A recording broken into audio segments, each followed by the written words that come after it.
और तो सब यही छूट जाता है। कबीरा सब जग निर्धना,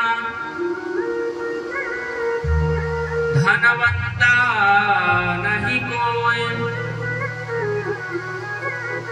धनवंता सोई जानिए,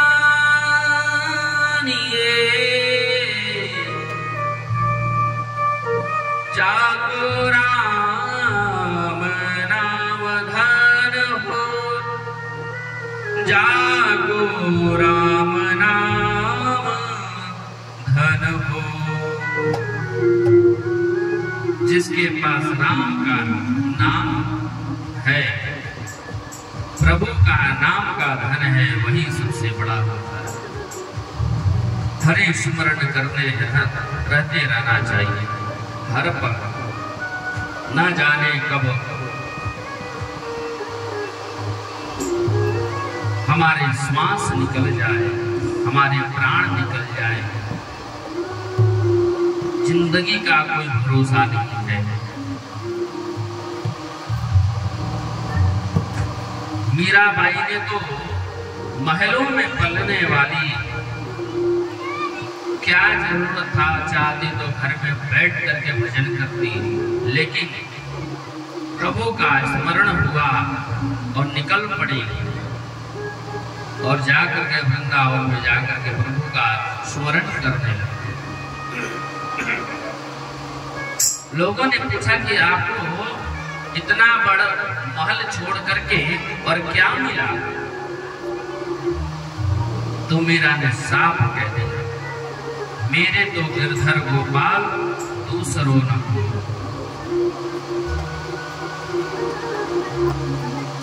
और क्या कहा?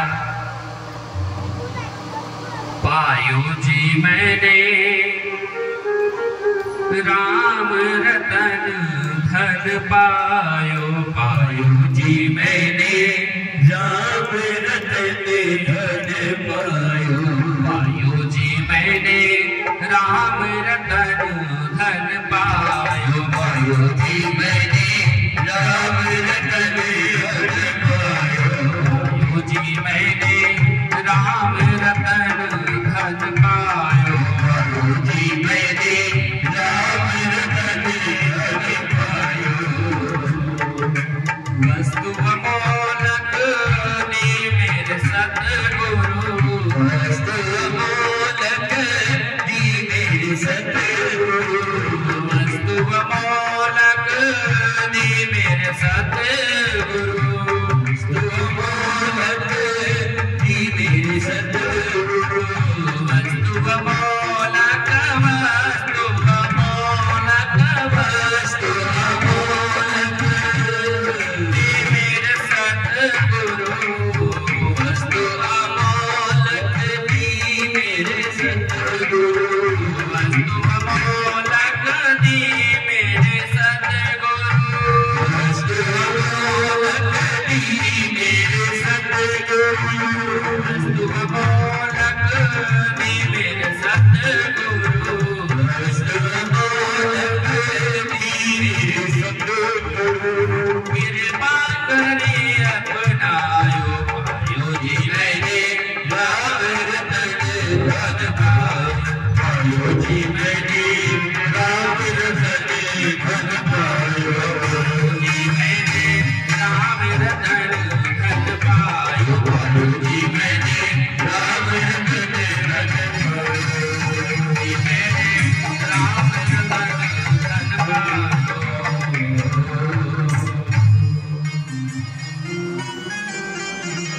बोले भक्तवत्सल भगवान की जय, काशी विश्वनाथ भगवान की, हर हर महादेव शंभो।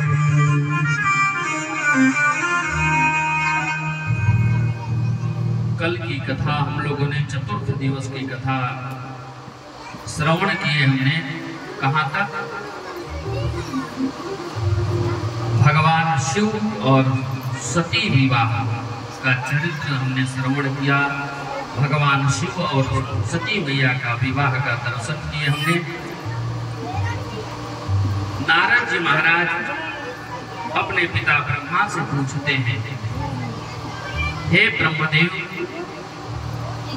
भगवान विष्णु उस यज्ञ में क्यों गए? जब राजा दक्ष ने यज्ञ किया था तो भगवान उस यज्ञ में क्यों गए? तो कहते कि और युद्ध क्यों किया?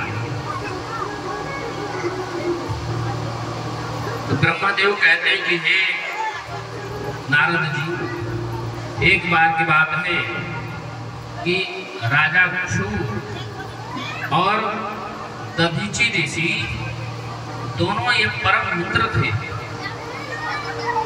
लेकिन एक बार तपस्या को लेकर के दोनों में विवाद हो गया और वह विवाद इतना छिड़ गया कि युद्ध प्रारंभ हो गया। दधीचि ऋषि ने क्षु राजा को मुष्टिका प्रहार किया उसके सिर पर, लेकिन जो क्षु राजा थे उन्होंने अपने तलवार निकाल करके दधीचि ऋषि का सर धड़ से अलग कर दिया, सर ही काट लिया दधीचि ऋषि का क्षु राजा ने। तब नीचे गिरते समय दधीचि ऋषि शुक्राचार्य को,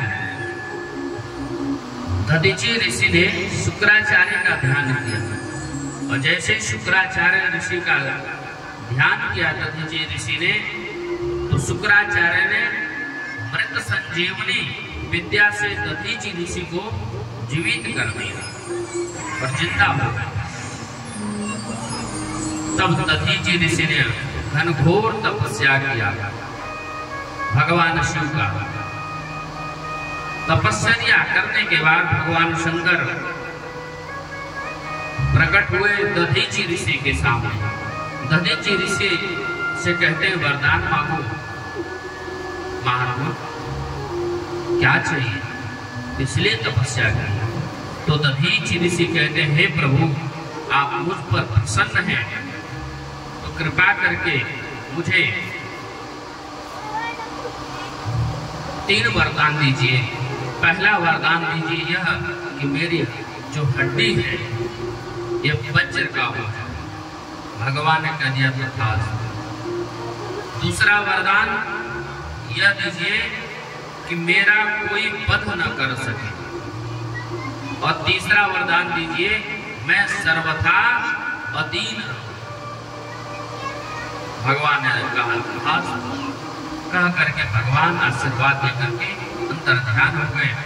अब पुनः दधीचि ऋषि ने राजा क्षु को परास्त कर दिया युद्ध करके।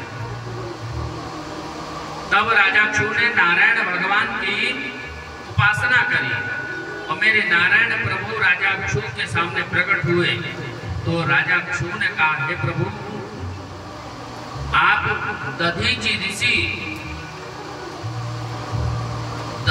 ऋषि को कहें कि मेरे सामने झुक जाए, क्षमा याचना करें। तो भगवान विष्णु ने, नारायण ने दधीचि ऋषि को समझाया, लेकिन वो माने नहीं भगवान की बात को। तब मेरे नारायण प्रभु ने अपना विराट रूप दिखाया। बोले विराट भगवान की जय। जब नारायण प्रभु ने विराट रूप दिखाया तभी नहीं माने। तो शिव की कृपा से दधीचि ऋषि भी उनका शिव का स्मरण करके उन्होंने अपना विराट रूप दिखाया। दधीचि ऋषि ने भी अंत में राजा क्षु को भगवान ने समझाया। क्षु राजा ने दधीचि ऋषि से क्षमा मांगी। अंत में दधीचि ने भगवान नारायण को श्राप दे दिया कि जाओ, आप एक ऐसे यज्ञ में जाओगे जहां आपको अपमानित होना पड़ेगा। आप युद्ध करोगे, युद्ध में परास्त हो जाओगे और बोले जहां शिव निंदा होगी और वहां आपको वीरभद्र से युद्ध में परास्त होना पड़ेगा। तभी जब भगवान शंकर अपनी जटा से एक जटा उखाड़ करके जब फेंक दिए तो वीरभद्र उत्पन्न हुआ। वीरभद्र नाम का वीर उत्पन्न हुआ। जाकर बाबा ने कहा उत्पात मचा दो, यज्ञ को विध्वंस कर दो। भगवान विष्णु मिल गए वहां, बोले आप किस लिए आए? आप भी शिवद्रोही हो। वीरभद्र युद्ध कर लिया बाबा से। विष्णु बाबा सामने पड़ गए, उनसे युद्ध कर लिए। तो कहा कि राक्षस गण बुलाते हैं। भगवान विष्णु कहते हैं कि राक्षस गण जब बुलाते हैं तो भोले बाबा भी तो जाते हैं, तो मैं तो अपने भक्तों के अधीन हूं, भक्त बुलाते हैं तो मैं पहुंच जाता हूं।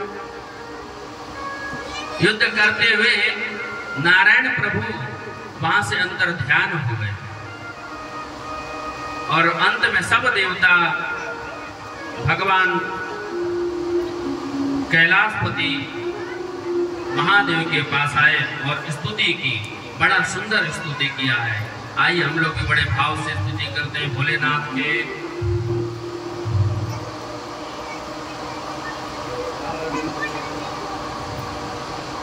भोले के